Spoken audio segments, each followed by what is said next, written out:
9 vittorie su 9 partite e il primo posto nel campionato regionale di Serie C femminile. Per la Polisport Basket Lavagna la stagione è iniziata al meglio, ma siamo solo a metà.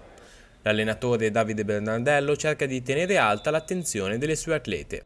Quando si hanno un po' di difficoltà ad allenarsi con continuità come stiamo avendo noi in questo periodo, però le ragazze sono brave, come ho detto prima la squadra è di categoria superiore, quindi riusciamo a sopperire pur allenandoci un pochino meno e va bene, diciamo che va bene così, ecco. Le squadre femminili in Liguria sono poche, ogni squadra si scontra 4 volte con le altre.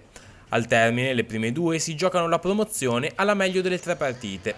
Il fatto che ci siano poche squadre e quindi poche atlete è uno dei problemi del movimento in Liguria, cosa che pesa di più soprattutto nei piccoli centri come quelli del Tigullio. Ci sono un paio di isole felici che sono magari in realtà come Spezia, Genova e Savona, dove ci sono chiaramente più abitanti e quindi è più facile poter avere un determinato tipo di bacino d'utenza iscritte fin da piccoli.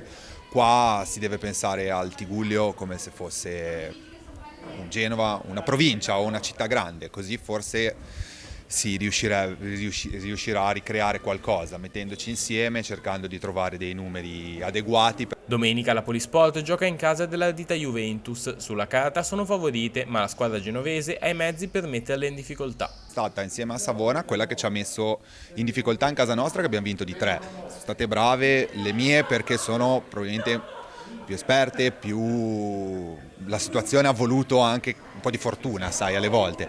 Però diciamo noi andiamo preparate e i valori in campo poi speriamo si vedano, però non le sottovalutiamo di sicuro perché soprattutto in casa nostra ci hanno messo molto in difficoltà.